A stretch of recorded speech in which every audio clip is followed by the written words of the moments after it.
Second interview with Joe Gosek. We hope you caught the one we did last week where we talked about Oswego. We talked about a possible retirement after this season. And you guys know how racing retirements go. They don't always take the first time. So that story is yet to be written at this point. But this is for you winged folks with ISMA and MSS. Last year, Joe did 3 shows, did one of them at Oswego, did the 2 days at Evans Mills, and also went down to Caraway at the end of the season to have some fun there. Last time he has won with a wing on top of the car was 20 years ago. And actually, right before we hit record, he was actually on the phone talking with somebody about a new wing. So what are we thinking as we look forward to winged racing? I saw you got out a few times.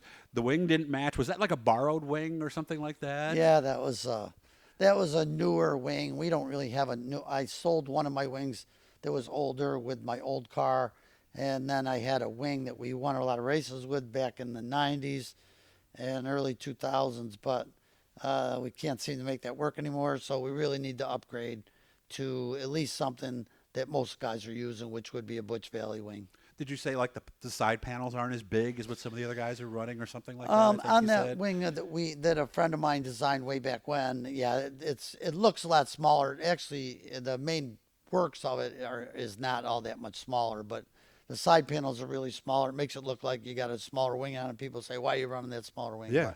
But we've struggled with that. Well, typically we struggled with a big wing, but we wanted to try to get a little better, and Evans Mills was close, so we went there. And the first night we struggled. The second night we were halfway competitive, which was encouraging. So that's when we decided to go to Caraway. Last time I ran in North Carolina with Paul Dunnigan's team in 2000, we like swept both shows. We were down there both times or something. So we were really good. I look forward to going there, but we just weren't quite competitive. Okay. Some of the guys told me the surface was a lot different than the stuff we've seen around here. Oh yeah, it was very coarse, big ruts in it. It looks like pavement from way back in 20, 30 years ago, probably.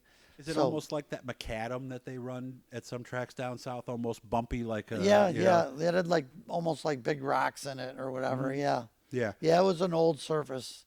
And some guys ran really well on it. So, you adapt to what you had to race on. So some of the guys said they were thinking that it was going to be a tire eater, but it wasn't in the end, was it? I don't think so, because I think the guys that ran up front were going really good at the end of the race. So maybe some guys it was, again, set up on those cars, with places like that. It was banked very high. It was a high bank track, very tight first and second corner, nice sweeping corner in 3 and 4. But, the guys that run the wings all the time, of course, are ahead of us a little bit, I'm sure. We were joking about Mike McVetta, working at NASA, and of course one of the teams has a wind tunnel. How is the wing, the 2-tier, 3-tier, is that choice, and where it's mounted? We also talked about that, the bird cages versus, putting it on top of the actual cage. How important is all of that? Big. It's everything. A balance is key. You have so much downforce to generate to the tires, to the track, to the car, for maximum grip and that, a wind tunnel would be great because you can move the wing around, you can move your front wings, you can get a good balance for the whole car. Change the pressures and everything, and, right? So you got equal pressure, or you want more in the rear or front. So, you can get a baseline with that, which would be a great asset as far as going anywhere, because then you have a basic setup that's going to be decent anywhere you go, and then you tweak it from there. You told me a story about somebody who had it on the back of their pickup truck with some scales to measure out or something like that, how much right? downforce it was making. Oh, yeah. Mm-hmm. Guys are pretty creative trying to, get the upper hand. Mm-hmm. I wonder how the state police would react doing 110 with a wing on the back of Yeah, the probably We're just not. doing a little R&D here. Yeah, you they'd know, probably see that like, what the heck's that thing? But, yeah, they're definitely going to pull you over. He's still going to probably give you a ticket. Yeah, but they're at least going to see what the heck you're Yeah, doing. it'd be pretty cool. At least you're not lying to them, So where do you get wings? Does everybody make their own, or are there people that some will guys make might build their own. Yeah, some guys are creative. I think the Abolds built theirs. Over the years they've saw what other people have done and had a basic design. You can get online and with any these guys with mechanical knowledge and whatever can put stuff in the computer. It might show you a high downforce, low drag wing. Our size. A lot of people have a lot of insight and look into ways to make a better mousetrap. Unfortunately, you you got to make the best of what's going to make the car go the fastest. And we were talking a little bit about how the wings are mounted. And of course, most of them, at least from this is just me, and you guys do the math. And if you have a comment and you want to let me know, please do. Most of them I saw were mounted to the bird cages, but I do see some that are mounted to the cage. Is either right or wrong? Because they do different things depending on how they're mounted, don't they? Right. To the bird cage, typically back when I ran in 80s, 90s, 2000s, that was typically 80% of the cars had that, and then it started going to like. Out west, they always run them to the cage, the Hyder cars out there, and that all those years back in the 90s and 2000s. They ran to the cage, and then it kind of came this direction, and a lot of guys are really good with it on the cage. If you look at it, you're probably going to see, I'm going to say 75% win with it on the cage and 25 without. Okay. Yeah, because if it's on the bird cages, you'd think as you would come out of the corner, that was where it would give you more downforce and in theory more grip. Am I wrong?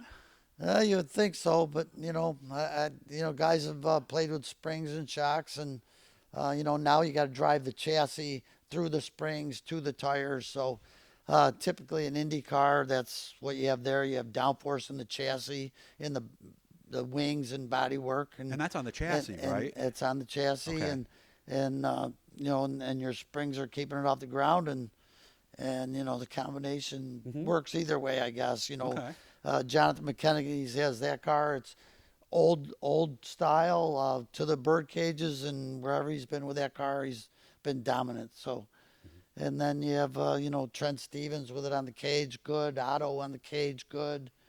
So you'd have to look at the numbers, who won what with what. Okay. But, yeah. So as we look at it again, listen to the first interview, and you'll hear that he's pretty much thinking that this should be his final season. In a perfect world, because I know help, road time, all those factors can determine where and how much you race. Is there an event or a track that you'd really want to get to one more time in a perfect world? I know a lot of people don't like Sandusky. I've had good luck. I've won the Classic out there 3 times, but back again 20 years ago. But I wouldn't mind going back out there. I know it's dusty and sand-dusty, but people said you like the track. Yeah, but the racing's good there. And, yeah.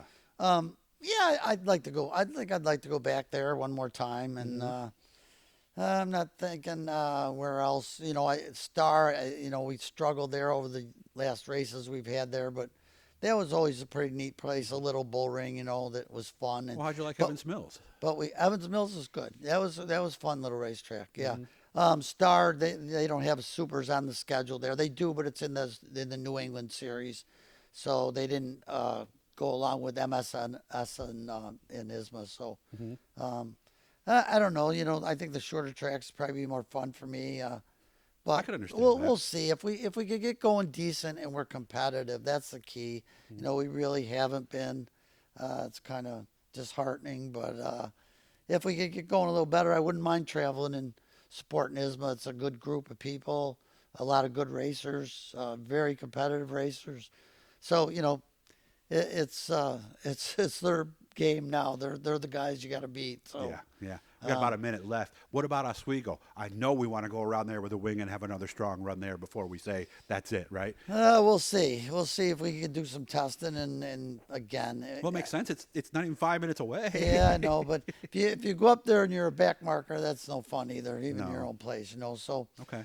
I want to feel good about going somewhere where, on paper where we tested and we know we got something decent, we'll do it. If not, I'm probably shy away. I get it. We'll keep in touch with Joe over the season. And again, I hope you caught the first one. That was strictly Oswego. This one, we wanted to stay strictly to the wing stuff. We hope to learn something from this.